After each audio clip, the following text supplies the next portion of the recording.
Shalom, shalom. Ndabaramukije mwese. Nizera ko muguwe neza. Ndasubiye kandi kubaha ikaze mu kiganiro intahe y'ukuri.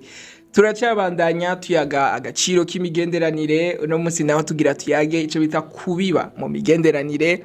Ego ko tuko turavuga imigenderanire mu buheruka novuga ati mu biganiro vy'imbere twarabonye yuko imigenderanire tuvuze imigenderanire tuvuga les relations n'abantu na cane relation n'abantu n'ibintu nk'ivyo.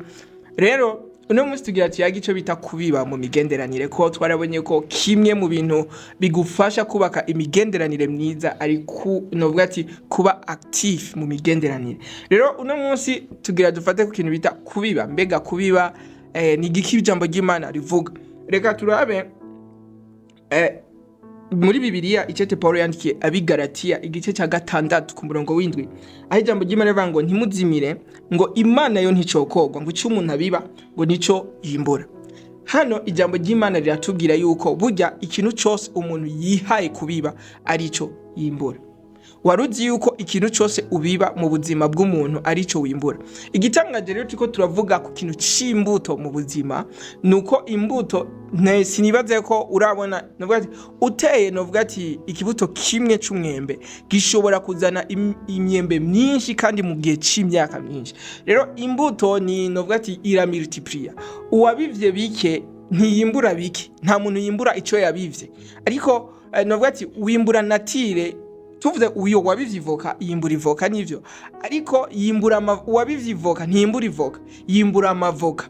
Rero tuko turavuga kubiba mu buzima bw'abandi ni ikintu gikomeye, kuko ikintu cyose ukora mu buzima bw'abandi witega yuko ico kintu kizokugarukako kandi kizokugarukako kigwiriye. Ego kirashobora kuza kitameze kwa kundi nyene, kirashobora kuza kitameze kwa kundi nyene 100%, ariko gishobora kuza kizanye ubundi bwiza canke ukundi kuntu kimeze mu bundi buryo. Nk'akarero reka dufate nka umuntu yitwa Yakobo yarabivye mu buzima bwa mwene wabo Isawu, yibukwiba, yivye ubusuma, yivye ubuswaganye.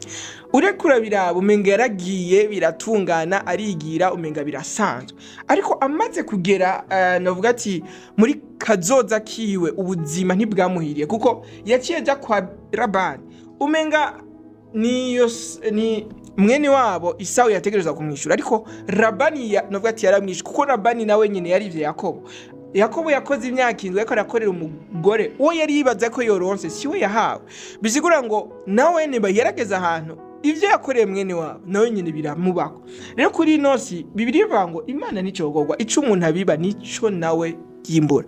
Rero mu migenderanire iki tuko turavuga imigenderanire ntidukwiye kwibagira kino kintu yuko ikintu cyose ubiba mu buzima bw'abandi arico nawe Imana novuga ati uno munsi uwo muntu ubikoreye simpaka azobikwishura, ariko hari umuntu quelque part azobikwishura. Ugiye kuraba muri Bibiliya hari umuntu yitwa Yezebeli n'umugabo wiwe Ahabo bakoreye umuntu yitwa Naboti, baramukoreye ikintu novuga ati baramwica, batuma novuga ati imbwa zirigata amaraso yewe n'ibintu nk'ivyo.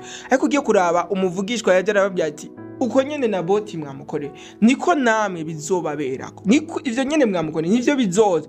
Ego ntivyaje muri ya foro nyene babikorera Naboti, ariko hari ahantu quelque part bavuye kuri nosi barishe. Turashobora kuba ati okay none abantu nabo babiba novuga ati kutababizigirwa canke ubuhemu mu maholasho, umuntu arakugira icizere akuzanye mu bintu vyiwe uramuhemukiye. Nk'akarero reka dufate nk'umuntu yabaye umuhemu Yuda Yesu aramuhamagaye amushize mu bandi, amushize mu bigishwa. Navuga ati Yesu karamwigisha ntiyamwigishije kuba umuhemu, oya, ariko yamwigisha nk'ivy'abandi yabigisha, ariko Yuda ahisemwo guhemuka. Ivyo nyene yabivye kuko Yuda yatanze Yesu bamubambe bamumanike. Ugiye kuraba naye yavuye ku isi amaniswe, icishe Yuda nawe yaramaniswe. Ntituzi cyamumanise, Petero wari bidamoni byamumanise, ariko mubiboneka twavuga ati Yuda yari manise, mugabo kijya nyene yatangiye ko Yesu nico cyamugarutseko mu buzima bwiwe. Rero bene data turakwiye kumenya kino kintu mu migenderanire. Umuntu wese aguhaye akaryo ko kuza mu buzima bwiwe, menya ko utegerezwa kuba umwizigirwa, menya ko ikintu cyose ubivye mu buzima bw'abandi arico nawe uzokwimbura. Nimba uri kuramara inzara abandi, menya ko hari umuntu kanaka nubwo ubikore atobikwishura, hari umuntu azoguserukako akumara inzara.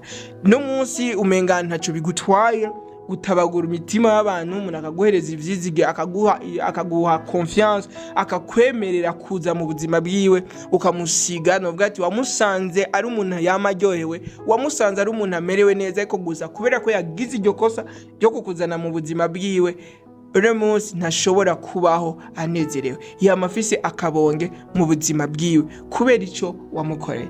Rero si vyiza nk'abana b'Imana nukumenya neza ntibibe umugenzo. Hari nk'abantu uzabumva ngo none ngo naje ngo barabinkoreye, ngo naje reka ndabikoreye abandi. Mwene data, ico kintu ukoze nimba barabigukoreye, ijambo ry'Imana rivuga ngo guhora n'ukw'Imana. Reka Imana izokwihorera, ariko ntubikorere abandi. Nimba umuntu kanaka yaraguhaye business yiwe, ntuyihombeshe kandi ubibona ngo nakare ngo ntavyamenya. Oya, ico kintu uri kurabiba, ejo nawe uzogira business yiwawe. Ivyo bintu uri kurabiba mu buzima bw'uwo muntu, uko kuntu utekuraba umwizigirwa, nubwo ati ngo nakare ntambona, Imana irakubona, abamarayika barakubona. Bibiri bivuga ngo ko dukikuje n'ivyabona bingana uko. Hari igifungu cinshi c'abamarayika badukikuje, ndetse n'amadaimo isi y'imwema iratubona. Ivyo bintu uri kurakora uno munsi ushobora kubikorera umuntu uri mu Burundi, ejo ntuzi petete ushobora kuja ahandi. Abo bantu wabikoreye cyangwa umwana wawe birashobora kuba bitagushikiriye wewe, mugabo bigashikira n'abana bawe. Rero mwene data nukumenya ko ico umuntu abiba nico yimbura. Turi mu migenderanire nukumenya nukuba attentif cyane n'ibintu ubiba mu migenderanire. Umuntu aragwaye icizigiro agushize mu kazi kiwe, menya neza ko ikintu cyose uzobiba uzocimbura. Arashobora kuba atakubona ugasanga umuntu yagwaye entreprise, yagwaye ibotike yuzuye, yaragarutse asanze yahomvye ngo motive ngo niyo mfungije. Ni mwene wacu ninde?